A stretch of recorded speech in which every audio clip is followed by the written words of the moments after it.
Primeramente vamos a ver lo que es la ley del impuesto sobre la renta.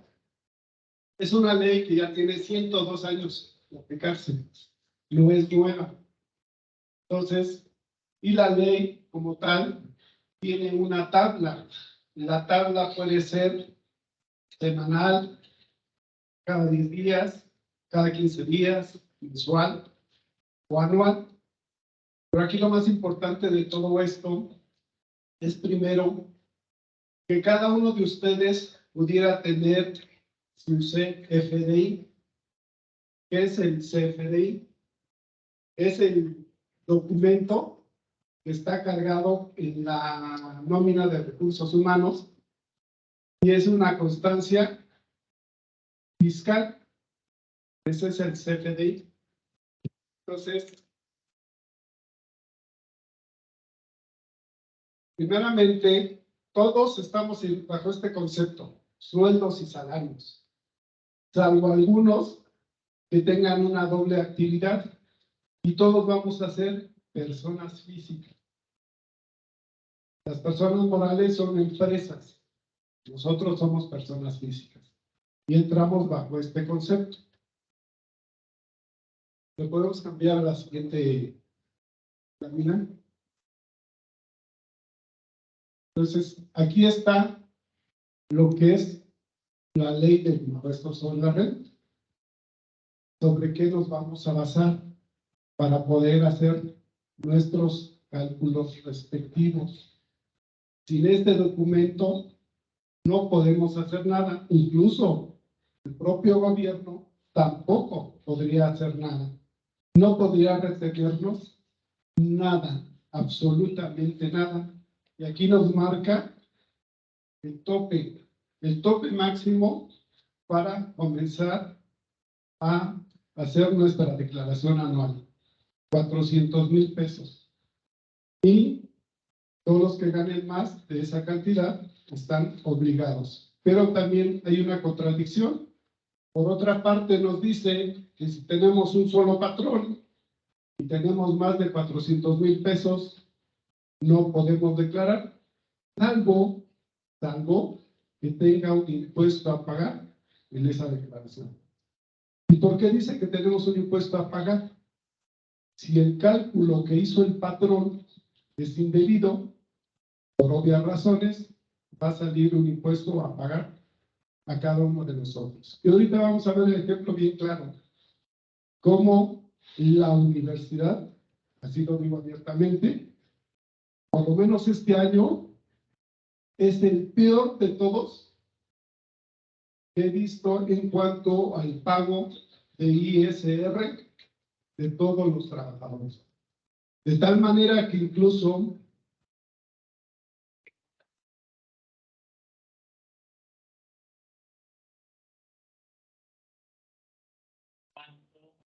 hay 3 apartados, el A, el B y el C. Inclusive hubo una fecha en donde como profesores universitarios ya nos calificaban en otro apartado. Ahí no me queda claro si es el apartado A, B o C de la Ley Federal del Trabajo, en donde como gente que manejaba recursos empezaron a decir que no éramos académicos porque manejábamos recursos para investigación y servicios etc. Pero hubo un cambio de apartado donde ya se señalaban como funcionarios públicos.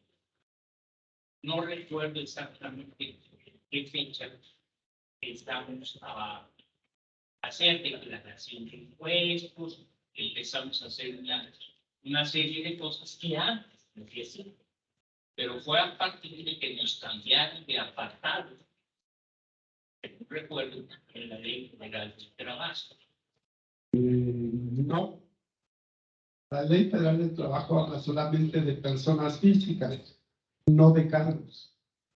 El cargo es lo que la autoridad le está a usted mandando a hacer.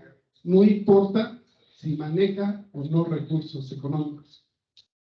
Para la Secretaría de Hacienda solamente existe un concepto: personas físicas con monto de ingresos. El cargo que ustedes ocupen, ya sea director, rector, secretario, etcétera, eso nada tiene que ver.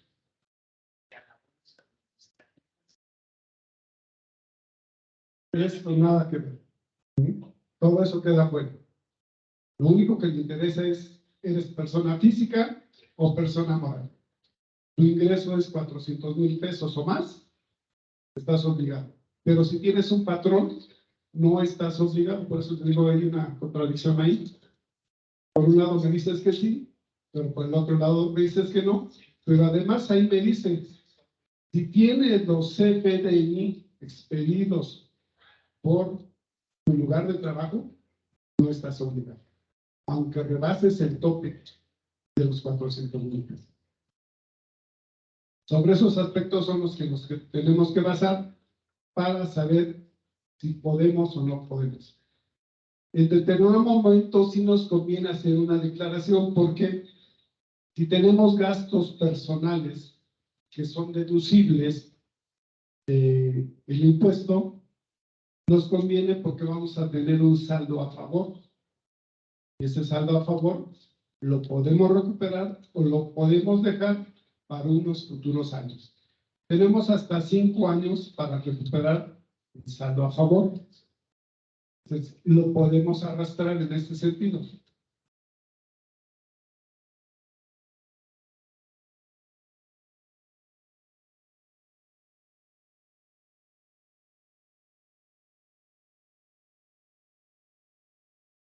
En efecto, el tipo de contratación no tiene nada que ver con el CFDI. Incluso estando en nómina CAP, aparecen los CFDI de cada uno de los trabajadores. Entonces, no importa cómo estén contratados. La siguiente, por favor.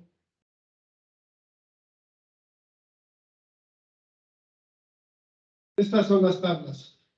Les traje la tabla de pago quincenal y del cálculo anual. Estas son las dos tablas que debería de utilizar el patrón para hacer el cálculo correctamente en cada uno de nosotros. Las herramientas están, los elementos están, toda la base para poder hacer el cálculo correctamente está, ¿sí? Pero sin en cambio, si hay errores, ¿de quién? No sé, eso no me corresponde a mí, eso lo tendrán que ver las autoridades, pero lo que sí les puedo decir, que de 35 casos, el 100% es erróneo. El único dato que reportó la universidad de manera correcta es la retención del ISR de cada uno de ellos. Todos los demás datos están erróneos. La siguiente, por favor.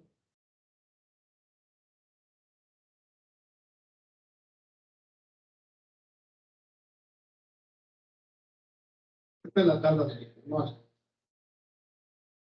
Esta es una tabla que se hizo de un trabajador académico, administrativo, que sus ingresos son, la otra, por favor. Aquí está su monto, son menos de 200,000 pesos. Y él no está obligado a hacer una declaración. Sin embargo, al hacer el cálculo que se lo hicieron por error a la compañera, resulta que tiene una cantidad por pagar y ahorita lo vamos a ver. La siguiente, por favor. Este es el cálculo de la compañera y si ustedes se dan cuenta, esto es el monto que debería de pagar.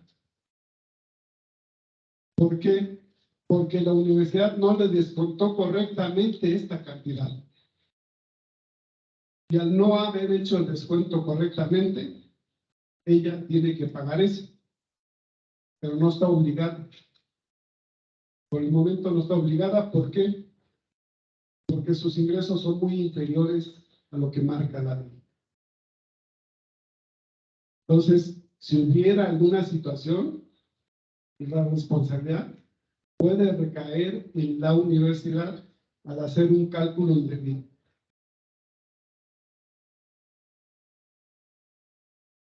Les voy a decir aquí cómo se hace el cálculo. Aquí tenemos el monto de sus ingresos. Aquí tenemos sus ingresos exentos. Y este monto es la base de cálculo a la cual les voy a aplicar la tabla anual. Y para aplicar a la tabla anual tenemos un límite inferior, ¿sí? Que es el que vamos a aplicar. Este es el límite inferior, este es el límite superior, este es la cuota fija y este es el porcentaje que vamos a aplicar. Este es el rango que está marcada la compañía. Y este es un renglón solamente de la tabla. De ahí lo puse como referencia nada más. Entonces, debemos de saber, de acuerdo a nuestro monto de ingresos, quitando nuestros exentos, dónde estoy, en qué rango estoy de la tabla, para poder aplicar ese renglón. Y de esa tabla solamente son 3 conceptos los que voy a utilizar: el límite inferior, la cuota fija y el porcentaje. Y aquí ya tenemos monto, ¿sí?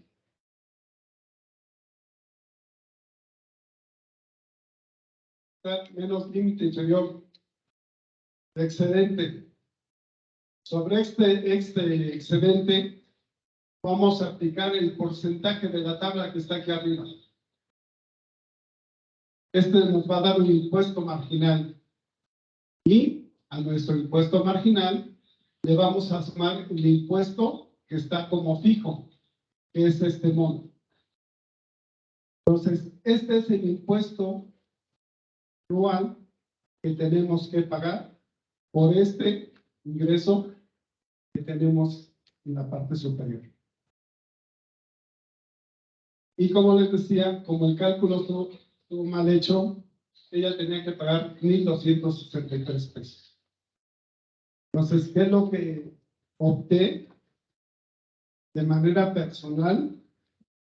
Y lo comenté con la compañera que me consultó, le dije, vamos a desechar esa declaración porque no tienes que pagar nada. Y la tuvimos que cancelar, así literal. Y así como los datos son erróneos, se pueden corregir otros tantos. Pasamos al siguiente, por favor. Este es del personal académico. En base a los CFDI, se hace una tabla de esta naturaleza. Los ingresos que son para base de cálculo, que aquí están marcados cada uno de ellos, ¿a qué se refiere? Aquí están los montos, aquí están las quincenas. Y este es el monto que nos va a servir para hacer el cálculo correspondiente. La siguiente, por favor. Este es el monto de sus ingresos exentos. Aquí están los conceptos, cada uno de ellos. Sin en cambio, también me pude percatar que hay un concepto que es prima de antigüedad y para algunos se los pone como base de cálculo y para otros se los pone como exento. Entonces, es otra situación que a mí es un poco extraña para mí en ese sentido. ¿Por qué para unos sí y para otros no? Si al final de cuentas su categoría está como académica. Este es el monto total de sus ingresos.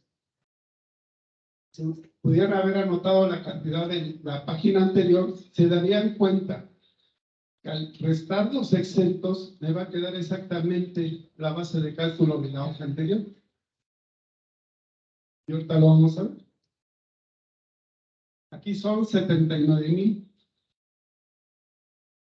Por favor, otra hoja.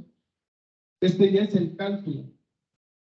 Y hay dos cálculos. Uno, que corresponde al CFDI, es donde sacó la información, y el otro que corresponde a los datos proporcionados por la universidad.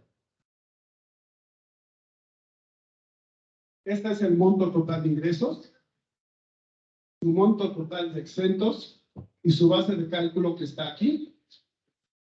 A esta base de cálculo ya le voy a aplicar la tarifa. Primero, el límite inferior, donde está su rango, que es este. Este de aquí solamente me sirve para ver que no me pase de este monto.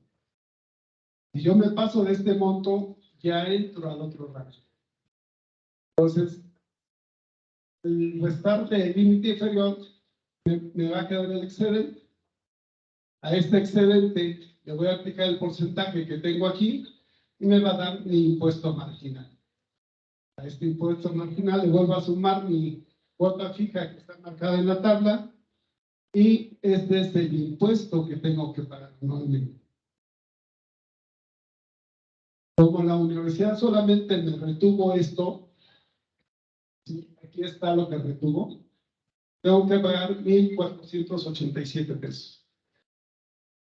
Pero como este trabajador tenía deducciones personales, le ayudó para tener un beneficio, es decir, un saldo a favor de 3,746. Si sumamos esto con esto, en realidad tuvo un beneficio de más de 5,000 pesos. Sin en cambio, con los datos que proporcionó la universidad, que son estos, si se dan cuenta, aquí son 540, acá son 550. La base es más alta arriba. Sin en cambio, si se dan cuenta aquí, en los exentos solamente reportó 47, y en realidad son 79.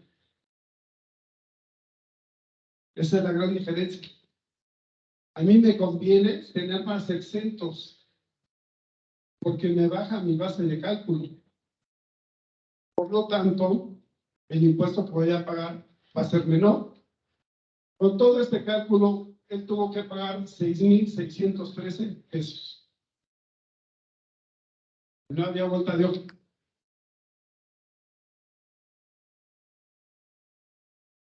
¿Por qué no nos dan esos datos? ¿Por qué se los queda? Porque al final del día debe haber una instancia en donde los podemos pedir. Son nuestros números, ¿no? Porque un contador, digamos, fuera, que no sepa este asunto, no te va a cargar esa cuestión de los exentos y terminas pagando mucho más. Haz de cuenta ese ejercicio que nos estás diciendo. Sí, en efecto, debería de haberse entregado una constancia de retenciones, pero recuerden que desde hace varios años esa constancia ya no la dan. Ya ahorita les dicen a ustedes que tienen que sacar los CFDI y en base a esos tenerlos que entregar a la persona que les hace la declaración para que en su momento, si hay datos erróneos, se puedan corregir. Pero en efecto, hay muchos que no lo sacan, tienen este desconocimiento y por lo tanto llegan a pagar cantidades más elevadas que esto. Y lo digo porque lo he visto. Entonces, hablamos cuando ya tenemos conocimiento de esta naturaleza. Recordarán que hace muchos años hubo un problema que incluso hasta 3 veces, si no me recuerdo, la universidad tuvo que estar cambiando constantemente la información que proporcionaba el SAT. ¿Por qué? Porque era un error tras otro, cosa que no había sucedido en muchos años. Y a raíz de esa situación, todavía recuerdo que 2 años posteriores entregaron la constancia de retenciones. Sin en cambio ahorita van y ya no se las dan. El argumento es, saca tu CFDI, porque ahí en el CFDI vienen los ingresos que son exentos y los que son grabados. Y así están las dos columnas. Entonces, si no tienen estos elementos, las personas que hacen las declaraciones, obviamente van a pagar una cosa que es totalmente incorrecta. Porque recordemos que incluso la universidad hace acuerdos con la Secretaría de Hacienda, y no de ahorita, ya hace muchos años. Entonces ellos tienen mejor conocimiento que nosotros en ese sentido. Yo solamente aplico, me dice el documento CFDI, que tengo exento y que tengo grabado. Bajo ese esquema yo me rijo. Adelante. Esto es solamente en cuanto a las declaraciones anuales, donde está el grave error. Y una de las situaciones que debería de hacer la universidad y que sí lo hacía anteriormente, hacía dos ajustes. Uno en el mes de junio y otro en el mes de diciembre. Y aplicaban la tabla anual. ¿Para qué? Para que a la hora de que se viera todo el cálculo final, saliera en cero. Sobre todo, todos aquellos trabajadores que solamente tenemos un patrón. Cuando tienes dos patrones o más, sí es un poco más complicado. ¿Por qué? Porque los ingresos se van sumando y al sumarse hacen una gran diferencia. Independientemente de que el cálculo que les hizo cada patrón estuviera correcto. Entonces, por eso es que cuando se tienen más patrones, impacta más en el pago del impuesto sobre la renta. La siguiente, por favor.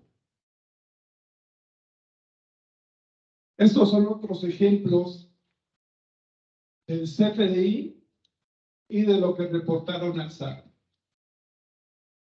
Cada uno con datos erróneos. Solamente este dato de aquí es el bueno.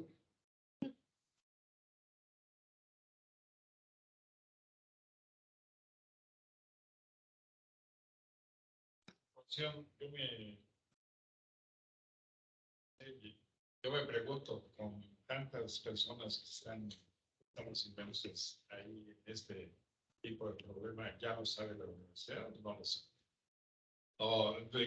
Yo creo que no tiene conocimiento de realmente cómo se mandó la información. ¿Quién maneja la información? También desconozco. O sea, en cuanto a la universidad, ¿sí? Ahí no sé si sea la misma persona que tenían en años anteriores, o sea, persona nueva. Pero sí sabes qué área es. Bueno. Es que Eso depende. ¿En qué área es? Claro. Esa es la explicación de que ya le debemos menos al centro. No, eso es otra cosa independiente. Eso es en base al ahorro que se ha estado haciendo. Es tu aportación a la 4T. Es apretar el cinturón. Pero esta es la realidad de lo que está y lo que debiera de recibir. Cuando dices un patrón es la universidad, pero otro patrón es el CONACYT. No. Y le voy a decir por qué no. Porque el CONACYT no le hace retención de impuestos sobre la renta. No es un patrón. El patrón solamente es aquel que le retiene impuestos sobre la renta.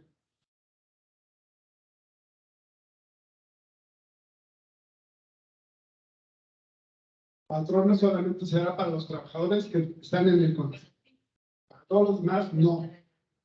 Todos los que tienen beca, olvídense, porque la beca debería de aparecer ISR y no hay nada de eso.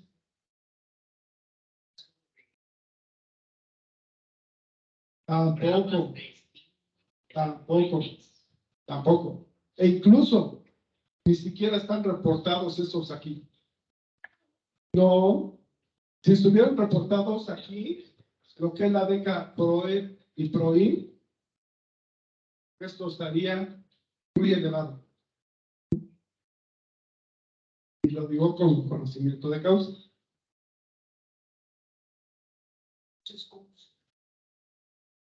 Esa es una buena pregunta. La respuesta es a discreción. Clasificado. ¿Sí?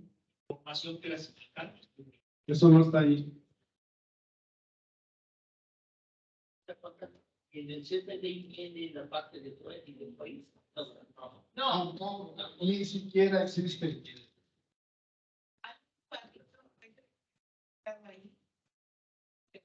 Que no están. Supone que ahí tendría que salir la técnica. Eso te deja ver. No hay nada. Cuando se mete uno a nóminas, hay uno, por ejemplo, en el caso de diciembre, está la primera quincena, la segunda, el aguinaldo, y hay un pago especial. Ese pago especial ni siquiera lo han activado. Y este se refiere a la devolución del ISR. Si se dan cuenta, también el 28 de febrero hay 3. Primera, segunda y la especial. ¿Sí? Y tampoco está activada. ¿Por qué no las activaron? Solamente ellos saben. Pero además, aquí se demuestra cómo reportan tus datos.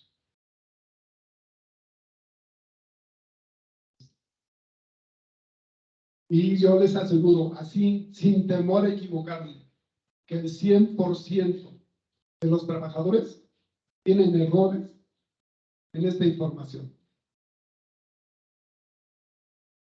¿De qué manera les afectan? En la manera en que tengan que pagar impuestos a la renta y en la manera en que si algún día Hacienda les requiere, si no hay un requerimiento por parte de Hacienda, no hay ninguna situación. Pero en el momento en que no exista, pues ya tendré que echarle la culpa a la autoridad porque no hizo bien el cálculo. Y es una responsabilidad de la autoridad, no del trabajador. Esa es justamente una pregunta que te iba a hacer. Vamos a suponer que más adelante alguno de nosotros, Hacienda, le hace un requerimiento. ¿Contra quién es? ¿Contra ti o contra tu patrón? Contra el patrón. Porque yo tengo que decir que mi patrón es el que me hace el descuento. Yo no tenía conocimiento de eso. ¿Sí? Porque muchos trabajadores ni siquiera hacen declaraciones.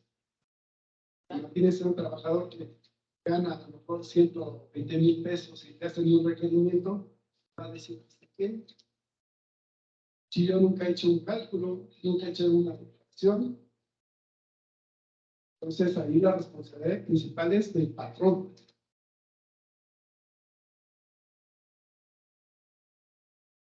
Esto es lo más interesante para la papa.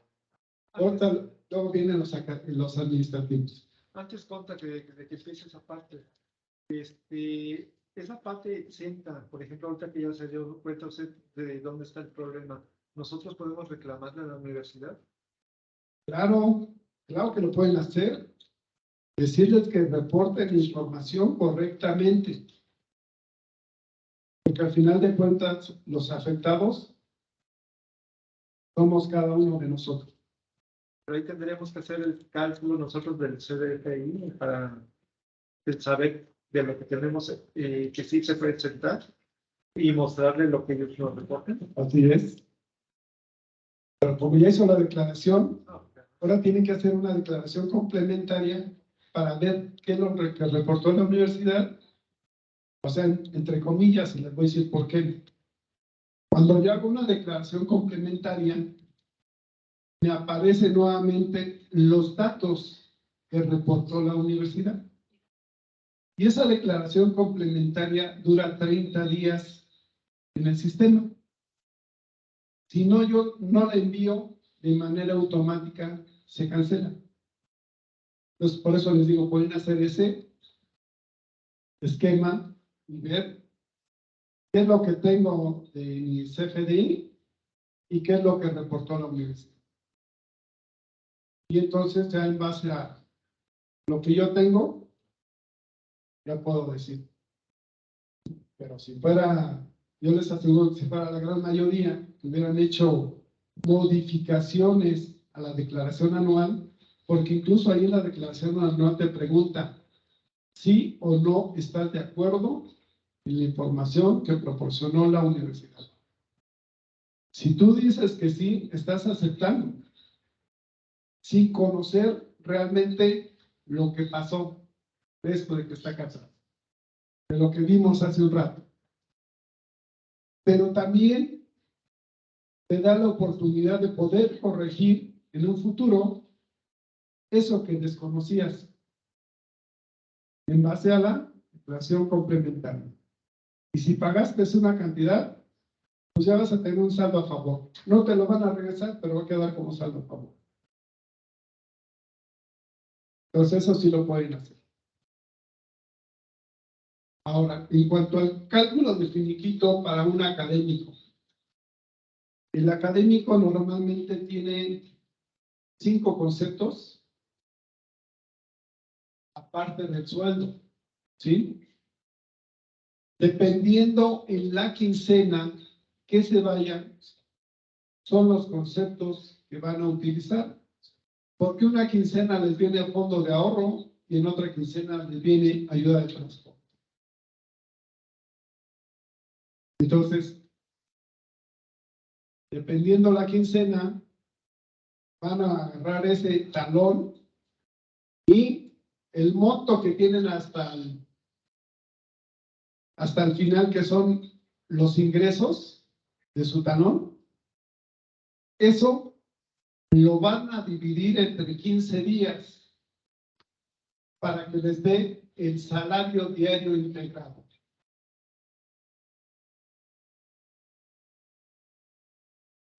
Es decir, cuánto gano diariamente con todas mis prestaciones.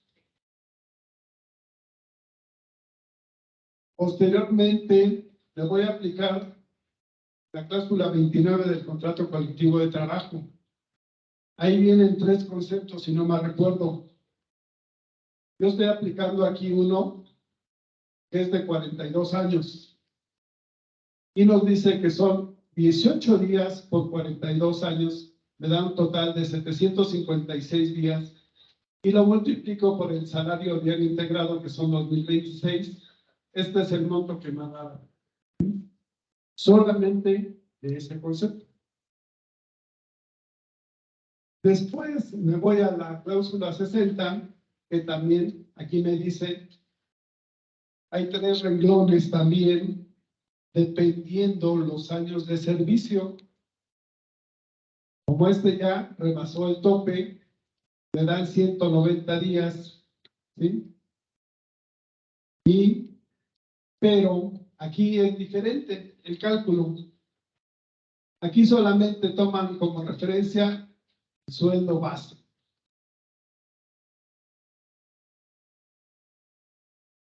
Entonces, el sueldo base se divide entre los 15 días para saber cuánto gano diariamente de ese sueldo. Y eso lo multiplico por los 190 días y me da este monto. Ellos lo manejan como una gratificación.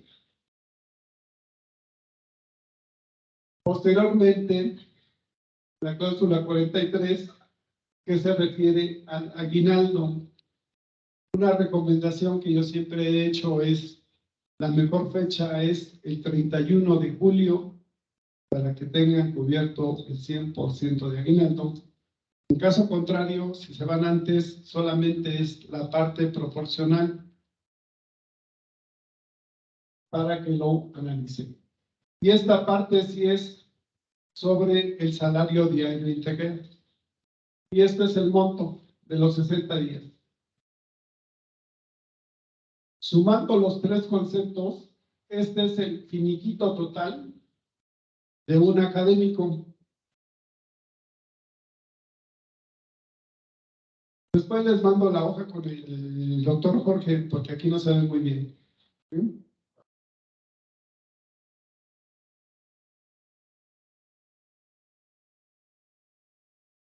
No quiero decir citas. No, ahorita se van a sorprender de otro, pero de otro trabajador administrativo que supera en mucho esta cantidad. ¿Sí? No lo van a creer, pero es un trabajador sindicalizado, o al menos era sindicalizado. Pero ¿cómo 1.884.000. 13.84. ¿Cuánto? 1.844.000 13.84. Aquí conta una pregunta. Tiene que ver también la categoría del profesor. Claro, Tiene que ver también los años de antigüedad. claro. Todo eso, Estoy haciendo un cálculo. todo eso. A ver, ¿de cuánto vas a sacar? ¿Qué son? Vamos al que sigue. Este es el cálculo de un finiquito de un trabajador del subtesuario. ¿Ya vieron? ¿Vieron lo que van a sacar? 3 millones. Y no es mentira, no es mentira. Se los digo con papel en mano. Pero, a ver, explícanos. ¿Sí? No nos traigas enoja. Con papel en mano. Explícanos. Este es su sueldo quincenal. 45,253 pesos. Aquí está su fondo de ahorro, 327.17. Su despensa quincenal, 1,374. ¿Sí? 46,000 pesos quincenales. Se los digo porque incluso mandé un escrito directo a rectoría por una situación personal y estos datos de referencia. O sea que no miento.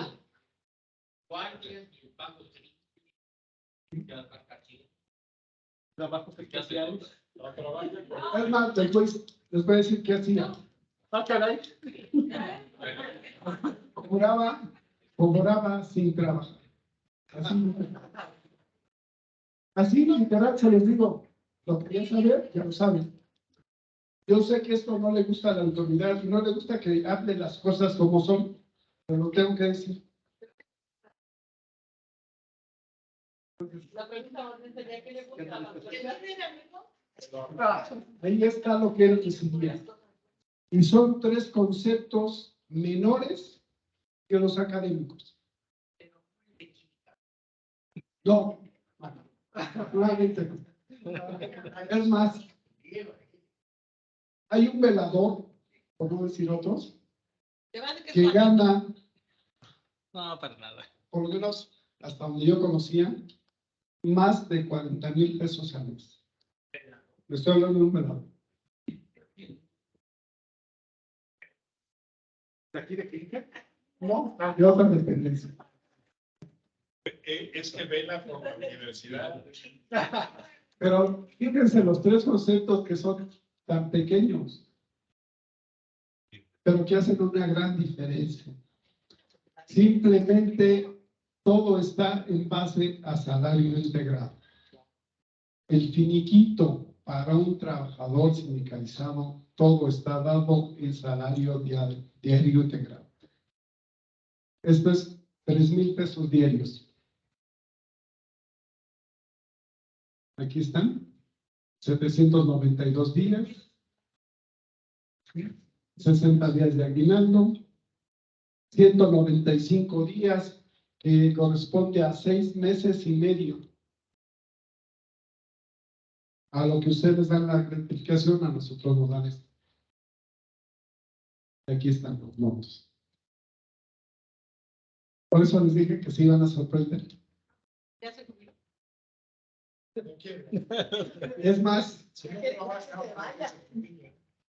no disfrutó ni un peso porque falleció. Por eso les digo, pero no solo eso. No sé si también le pagaron pago de marcha, la póliza de seguro de vida. Tu viuda quedó muy bien. ¿Sí? Entonces, para que vean que en la universidad, en cuanto a personal sindicalizado, también existen personas cuando se ponen un sueldo. Una persona normal, ¿cuánto gana? Miren, desgraciadamente, lo tengo que decir, desde hace más de 30 años, el personal sindicalizado ha sido mermado en su economía totalmente. De tal manera que incluso por violaciones al contrato colectivo de trabajo, este año son más de 80 millones de pesos que deja pagar. Cuando comenzó todo esto, dejó de pagar 130 millones de pesos. Como ahorita los trabajadores ya ganan menos, obviamente cada vez es menos lo que deja de pagar. Entonces, ahí los sueldos sí, la verdad, incluso hay gente que tiene más de 30 años, el sueldo anda como 5,000, 6,000 pesos. Hace, que será 6 años, todavía me tocó ver un trabajador que se fue con más de 30,000 pesos mensuales de pensión. Entonces, su sueldo estaba muy bueno para irse con ese monto. Entonces, pero la gran mayoría, les puedo decir que el 50% del personal académico económicamente está mal. Perdón, sindicalizado. El otro 50% está, mejor diría un 25% está bien y el otro 25% está mucho mejor. No, pero si veo que hay compañeros que tienen más de 30 años y no. Es más, he visto personas que ni siquiera son profesionistas, tienen un salario mucho mejor que un profesionista. Entonces, sí hay esas variaciones en cuanto al salario del personal sindicalizado del subsuelo.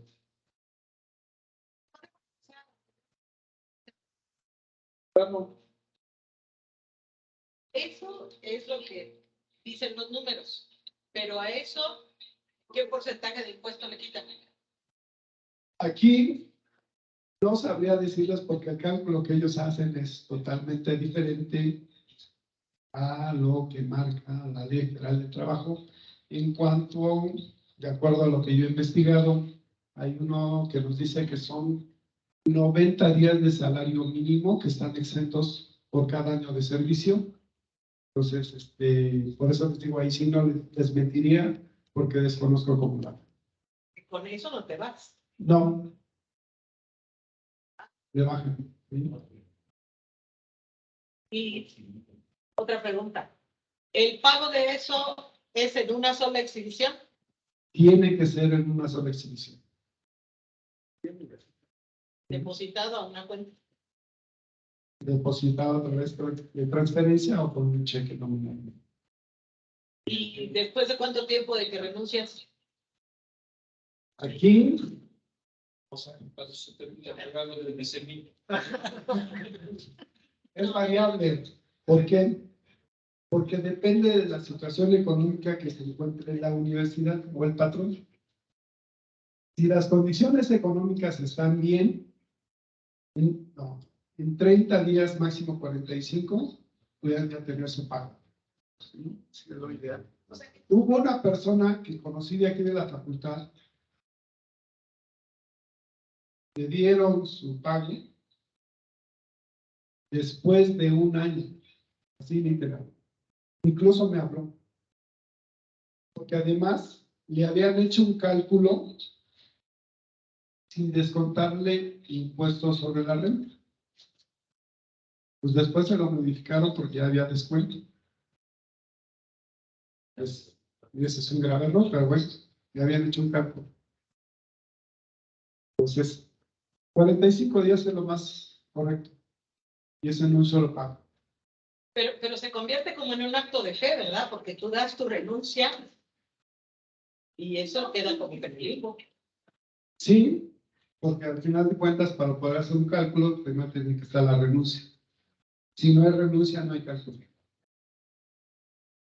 Entonces, la única manera, y además está el compromiso, porque además hay ciertas situaciones que la Ley Federal del Trabajo marca también qué tiempo tienes para hacer una demanda. Entonces, aquí estamos hablando de un finiquito, entonces a la universidad no le conviene nada de esta naturaleza.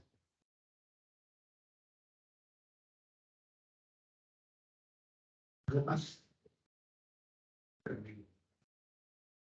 Bueno, entre tanta incertidumbre, discrecionalidad, exactitud de cifras, precarización del salario general, pues se explica la estafa maestra por un lado, se explica la paga de licencia por otro lado, y nosotros pues más miramos. En efecto, nosotros no tuvimos nada que ver con la estafa maestra, sin embargo, todos, absolutamente todos, estamos marcados por algo que no hicimos. E incluso si vamos a algún lado, te preguntan, ¿dónde trabajas? Ah, de la estafa maestra. ¿Sí? Pero ahí lo más grave son nuestros. ¿Sí? Ese es el punto que también, sin deberla ni temerla, viene la etiqueta. ¿Saben cuál es el problema? Que nadie ha tenido el valor suficiente para decir, yo no tuve la culpa de nada. Aquí está. Todos somos tapadera de lo que hace el otro. El día que alguien se atreva a denunciar, las cosas tendrán que cambiar en la universidad. Pero mientras esto no suceda, vamos a ver qué pasa en el siguiente proceso, qué es lo que puede pasar, ¿no? También sé que hay incertidumbre, que qué es lo que va a pasar con el ICEMIN, que si se va a fusionar, que si va a desaparecer, que etcétera, etcétera. No se confunda. IMSS Bienestar es para todas aquellas personas que no tienen prestación social. A eso se refería la noticia que sacaron, en el sentido de que el gobierno, el Estado de México se incorpora a IMSS Bienestar.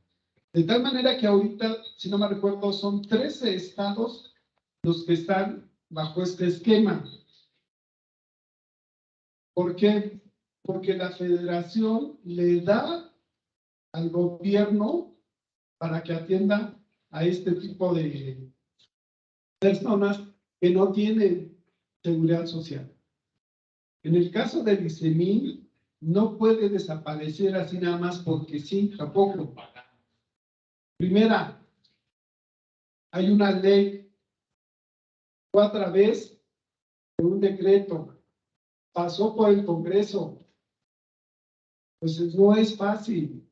Segundo, tienen que hacer un análisis minucioso de quién está al corriente de sus pagos y quién debe, para saber realmente cómo están las finanzas de la institución, para poder determinar si lo paso al Seguro Social o lo paso al ISSSTE.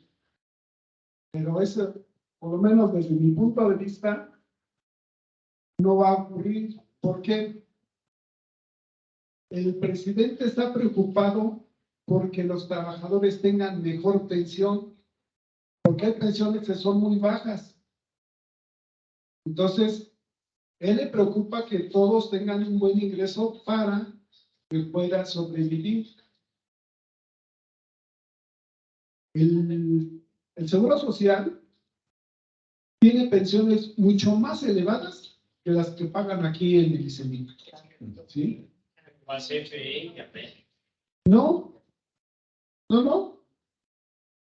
A cualquier trabajador. Es más, mi hermano hace años se iba a pensionar del ICEMI, fue tuvo un solo patrón en toda su vida. Y se separó un año del Seguro Social y seguía trabajando. No tenía la prestación médica. Se metió a modalidad 40. Apuntó 6,000 pesos mensuales.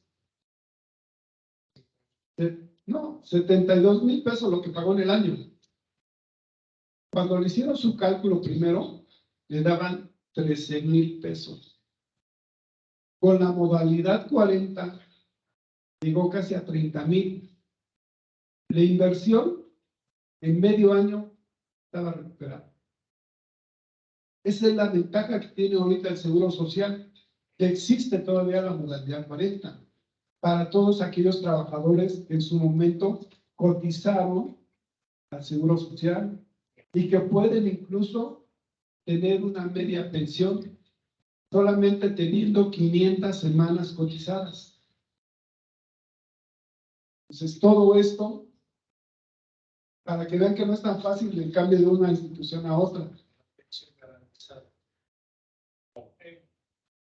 Imaginen todas las personas que ya están recibiendo su pensión y todos los que están por pensionarse y todos los que están en activo, pero además a todos les tengo que dar un nuevo número de afiliación.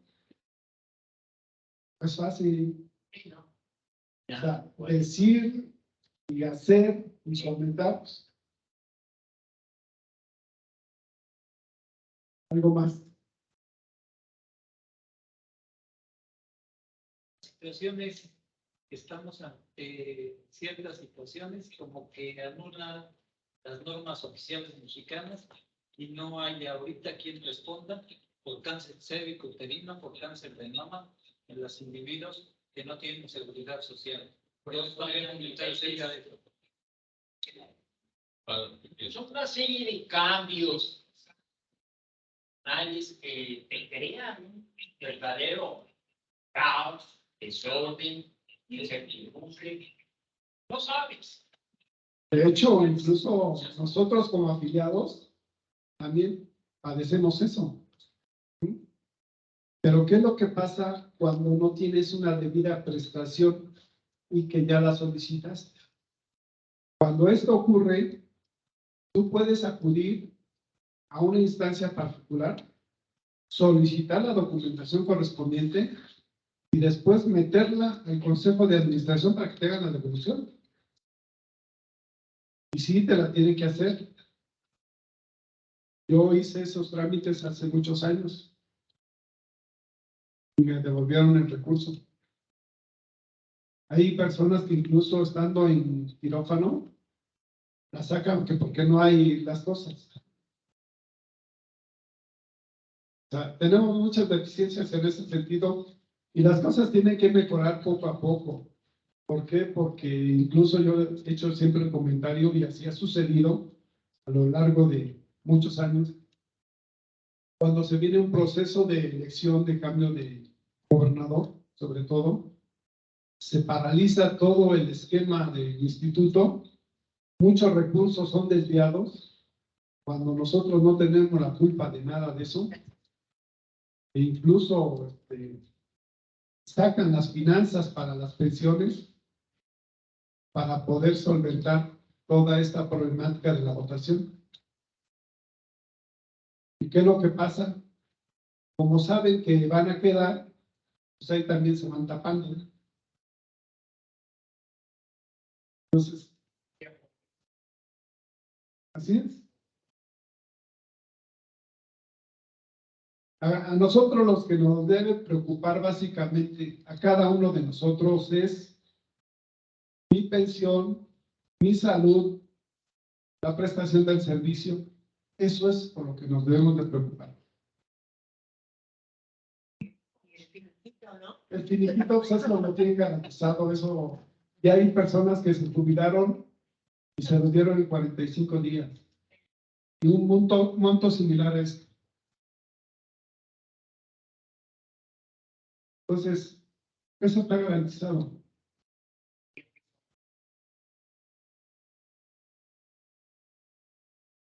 La nómina acá tendrá que desaparecer.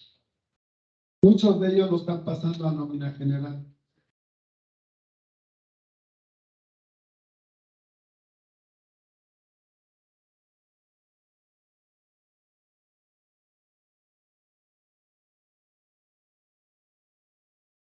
Miren, entre comillas, dicen tenemos. La verdad es que nunca han tenido, salvo Gutiérrez, nada más. Mis respetos. De ahí para acá, no han tenido sindicato. Han tenido títeres. Disculpe que lo diga, pero es la realidad. ¿Sí? Lo mismo sucede con el SUTES. Desde Toño Contreras, que fue el que lo levantó, de ahí para acá, ningún secretario ha funcionado.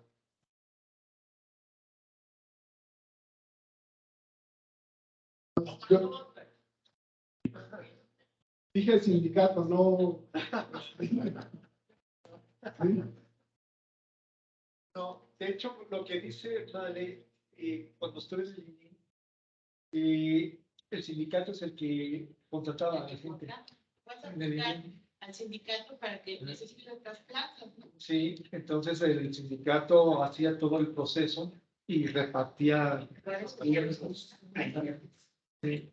Entonces sí me llevé la sorpresa cuando aquí pues, el sindicato no hacía eso. Entonces, es distinto. Pero son procesos que eso se tienen que ir platicando y ver cómo se puede trabajar. Doctoras. Bueno, yo antes estaba en los fitness,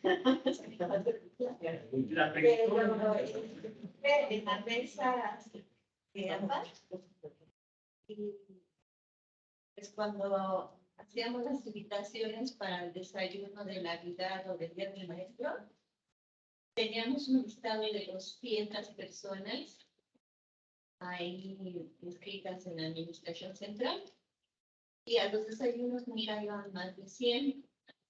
Entonces, la presidenta del sindicato se dio a la tarea de actualizar la lista que estuviera bien. Entonces fue a preguntar, como es administración central, son centros de investigación pequeños, secretaria académica, eso que fue Mucha fuerza ahí. y entonces, no, pues sí, mucha fuerza a ellos, y que yo porque resulta que no nos conocían a las personas que estaban ahí. Dice, ¿qué podemos hacer con esto? Yo no sabía entonces por qué ¿verdad? Entonces, pasen papas, pasan el SUTES, pasa el NAMNAM, pasa todo claro. Siempre han existido mis fuerza aérea mexicana. Simuladores de papantla. ¿Cómo haces? A las personas que ganan el motor de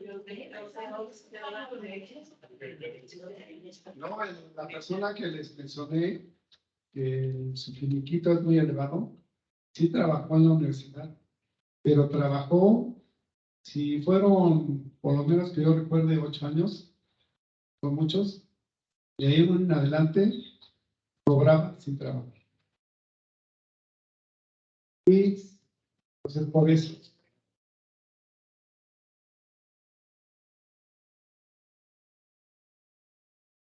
¿Algo más? Si no, ya vamos por concluida la reunión. Y les agradezco su asistencia. Gracias, gracias.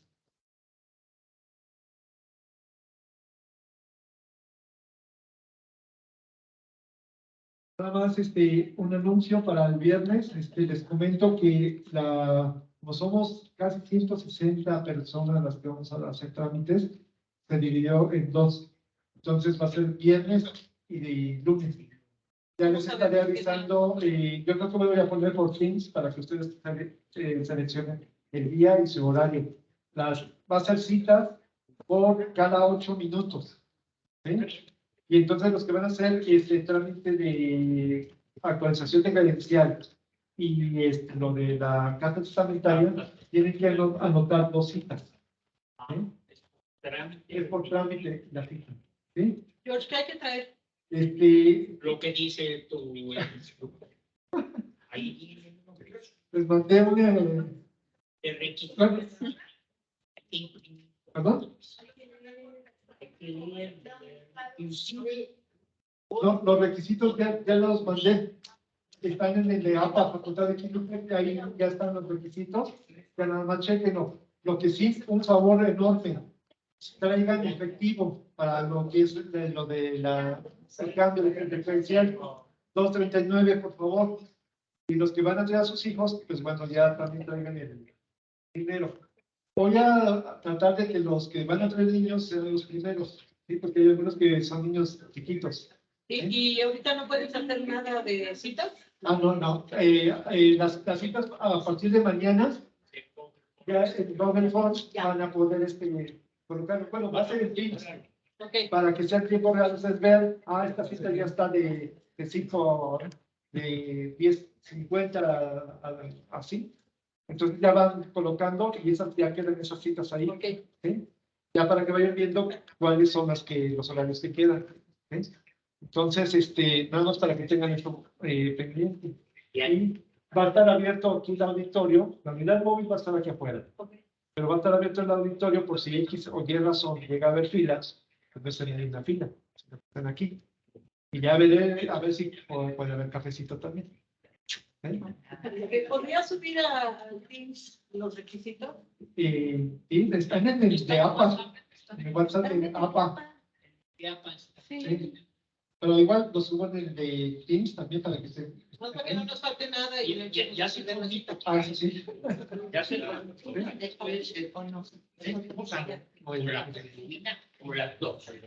Bueno, si van a traer 3 concubinas, pues tienen que venir ya, aunque se peleen así. Pues las presentas y ya luego ven los presentas.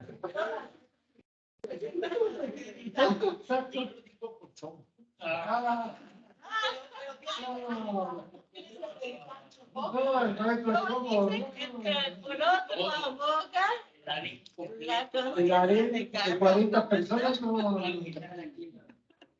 Estamos compañeros en línea. Ay, perdón.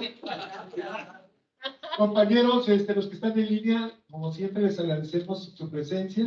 Y bueno, no preguntaron. Aquí estaba el contador para, pues bueno, si tengan dudas. Pero pues aquí estamos a pendiente, cualquier cosa, ya sea conmigo o directamente con el contador. Agradecemos su presencia y pues bueno, que tengan buena tarde y hasta luego. Muchas gracias a todos los que faltan de contacto colectivo. Aquí están. Pueden pasar por favor. Gracias, George. Buenas tardes a todos. Gracias, Saudillo.